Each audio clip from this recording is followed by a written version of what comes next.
Okay, well, good evening, everybody. Chris Myers-Baker here.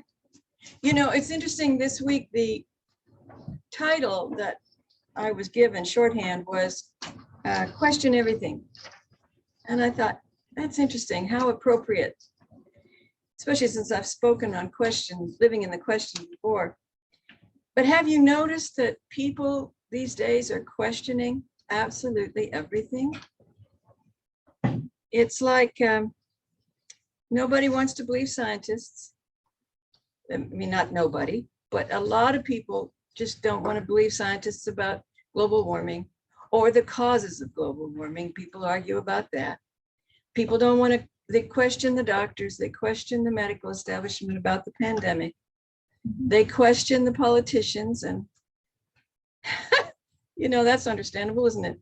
But what happens when everybody's questioning all these things and the accusation of fake news is that a lot of people have given up on the traditional sources of information, the four main television channels, the radio stations and so forth, books, newspapers, authority figures in every field. And they're going, no, I don't believe that. And so they're questioning it, and they're going to the internet. They're going to friends down the street. They're going to social media, which is the rumor mill on steroids. And, you know, it's good to be questioning. I am a college professor by trade. I was anyway until I retired. I was spent 40 years trying to teach young people critical thinking. So I'm the first one that would say, yes, by all means, question things. But the problem is that people are looking for alternative answers instead of continuing to question. The better part of wisdom is not to take other people's assertions at face value, but to question everything. On the other hand, to assume that everything somebody else is saying is not true is not wisdom at all. There's a happy medium in there. And the Socratic method, that's part of critical thinking. The Socratic method, established by Socrates and used later by Thomas Aquinas during the Middle Ages, says you answer a question with a question. You never answer a question with an answer. People are looking for different answers. And there's plenty of people out there to tell them, oh, it's this way, it's that way. I mean, look at the pyramid and how many theories there are about the Great Pyramid. So people don't really know what to believe or who to believe. And the point here is you don't have to believe any of it. It's not the answers, it's the living in the question. If we only replace old answers with new ones without checking out the sources, we can be misled. And if we take action on that, it can be have disastrous results. So, being aware that everyone has an agenda is important, but we don't want to throw the baby out with the bathwater. We just want to see where they're coming from, what are they trying to push us into, and then make our own decisions. The power is not in finding the right answer. The power is in the questions themselves, because asking the right question will give you a much better answer than indulging in answers that are not helpful. For example, Mark Nepo, in his book of Awakening, told a friend of his who had a flat tire on a country road, and it was getting towards dark, and he went to change his tire, and he found out he didn't have a jack. So he starts off down the road hoping to find a farmhouse, and as he goes down the lane, it's getting more and more grassy and weedy, and it's getting dark and all of that. He starts, I love this word, he says, he threw dice of worry in his mind. Isn't that cute, clever? He threw dice of worry in his mind. What if the farmer's not home? What if he won't let me use his jack? What if he won't let me use his phone? What if he's afraid of me? I never did anything to him. Why won't he just let me use his jack? And so by the time he knocked on the door and the friendly old man answered it, he said he was so preoccupied with what could go wrong that he yelled, "Well, you can keep your damn jack." He had himself worked up into his own fears to where this guy that could have been his friend became his enemy. And I think that the point Mark Nepo was making with that is that we have so much, we can ask the wrong questions and get ourselves worked up into a state of seeing fear where there's no threat out there. And if there is threat, we can make it bigger than it ought to be if we ask the wrong questions. So how about replacing what if questions of worry with wouldn't it be nice if questions of expectancy? Rather than what if things go wrong? What if this goes wrong? What if that goes wrong? That's worry. And go back to, wouldn't it be nice if we had a really good evening? We got there comfortably. We found a parking place as soon as we arrived, you know, all those kinds of things. Then you're using your imagination to give you something that you want, something pleasurable, something desired, and not the opposite.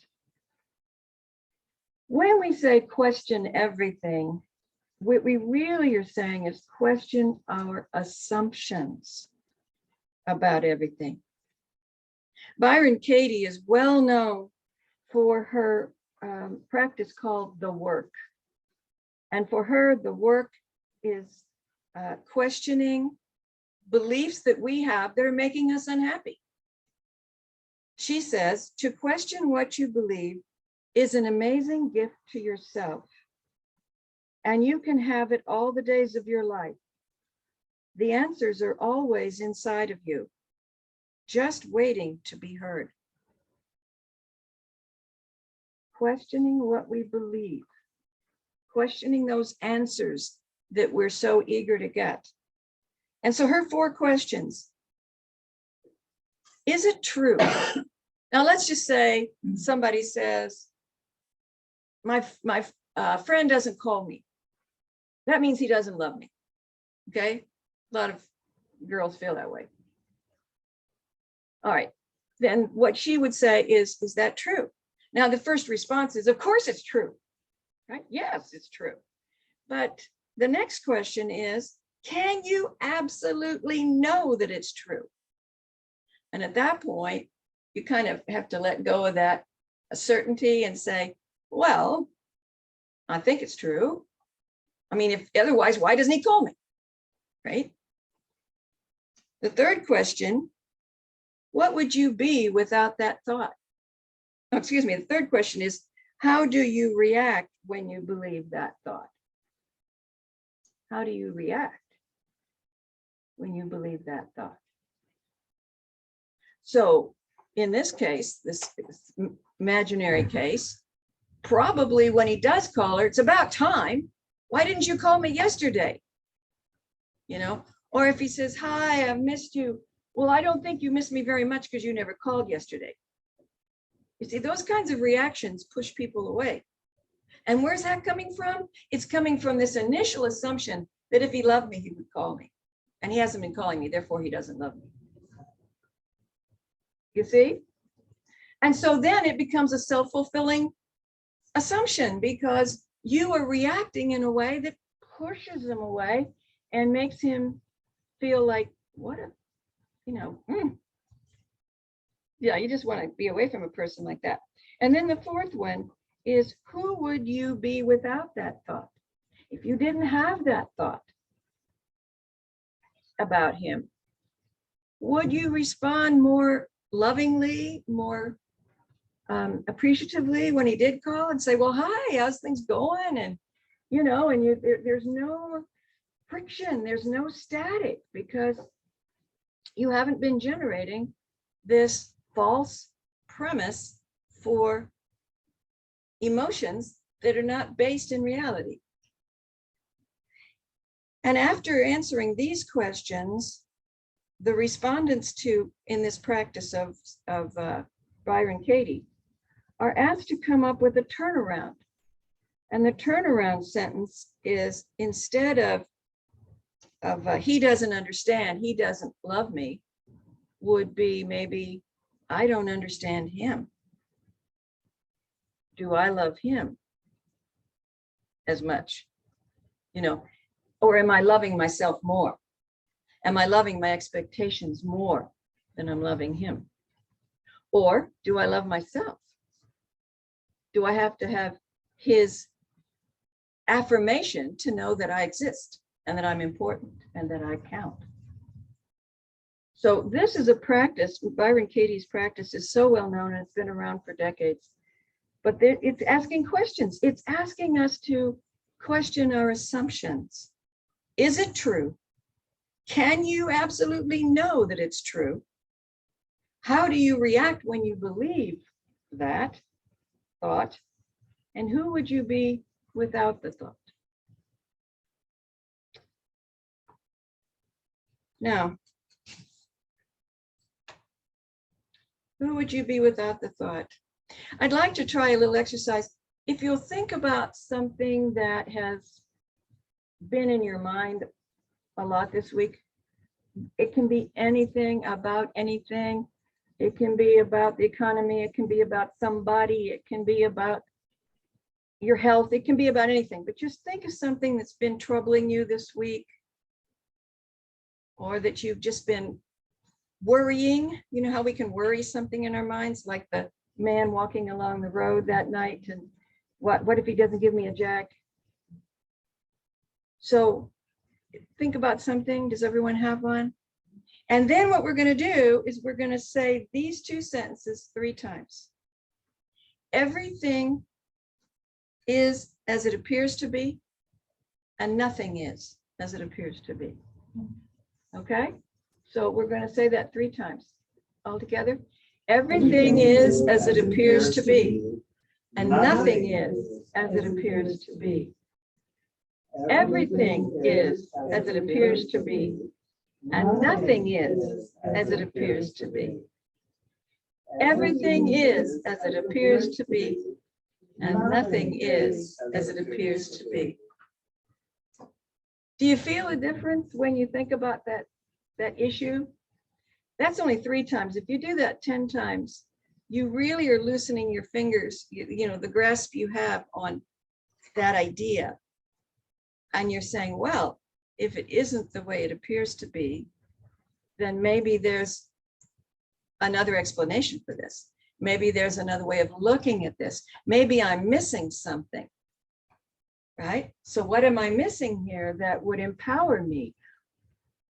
What if, you know, and wouldn't it be nice if, those kinds of things. You can expand on that and really bring yourself to a much greater sense of empowerment and a greater sense of peace.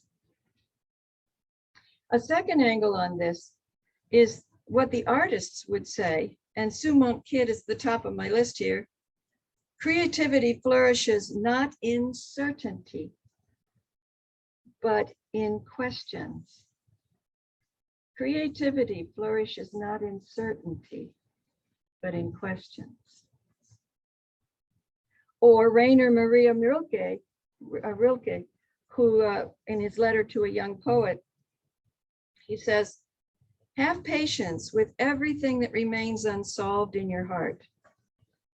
Try to love the questions themselves, like locked rooms, like books written in a foreign language. Do not look for the answers. They cannot be given to you right now because you could not live them. Think about that. We're not getting the answers at times because even if we got them, we couldn't use them, right? We're not ready for them yet.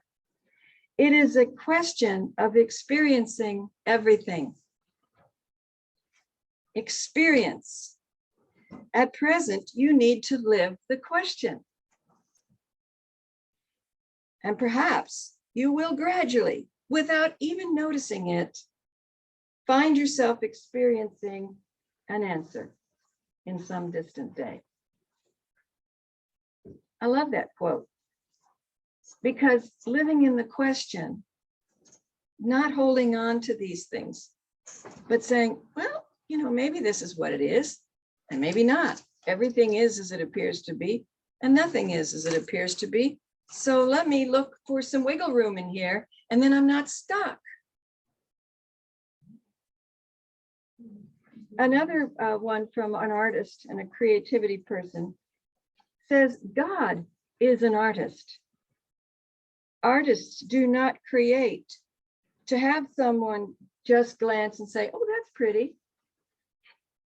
Right? Artists want viewers to look closer, deeper.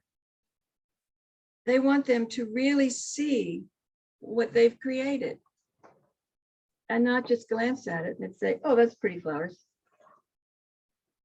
But to really look closely and say, oh my God, look at the way they altered the whites and the yellows, and they put in a few different textures and different shapes in this bouquet.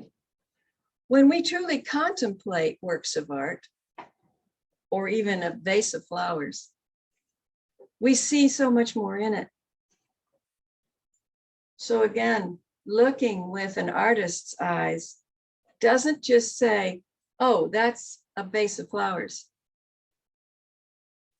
but it looks to see what more is there, what can be seen, what can be smelled, what can be touched, tasted, you know, things like that. That's why that they used to have that book, Learning to Draw, and the very first one was she'd turn the page upside down and say, now draw what you see, but draw it upside down. Because if you see it right side up, your left brain jumps and says, identifies it. It simply identifies it. But if you turn it upside down, the right brain kicks in and starts to see shapes. It starts to see textures. It starts to be light and shadow and things like that. And you'll notice it when you're in your right brain. The left brain is too busy identifying, naming. And it's kind of like, who are you today? When you walk in, do I just say, Carol? Okay, Carol just came in, fine. Or am I sensitive to how Carol's walking? What's the look on her face? Can I sense feelings in her? Is anything different the way she's talking or interacting with me today? This being with people is being with them, not identifying with them. Not identifying them as, okay, that's that and that's that, and then go on. It's the difference between the menu and the meal. So when we don't have an answer, it is and can be, for most people, very uncomfortable, because answers give us a sense of control. Answers give us a sense of, I got this. I know what my world is. I know what I need to do now. I've got you pegged, you know, that kind of thing. Answers give us a sense of control, but it's a fake control. It's a fake control. The only time we're in control is when we totally release it over to God and say, my only job here is to follow my guidance and intuition. So be comfortable with uncertainty. Be comfortable with not having all the answers, or the fact that there are so many answers out there. Who do you believe? Because part of the problem we're dealing with right now is that people will choose one of those many answers and cling to it like it's some kind of a life saver, life, you know, they're drowning in the ocean and I'm going to cling to this. This is the truth. This is the truth. and become incredibly self-righteous in defending that truth, when what they're really trying to defend is a sense of security and control. Let go of it. God's in control. And if we know that, the rest is a piece of cake. So, quoting Euripides once again, question everything, learn something, answer nothing. Euripides, 2,500 years ago. Question everything, learn something, answer nothing. And you'll live on the edge, and life will be exciting. Okay, thank you. Thank you.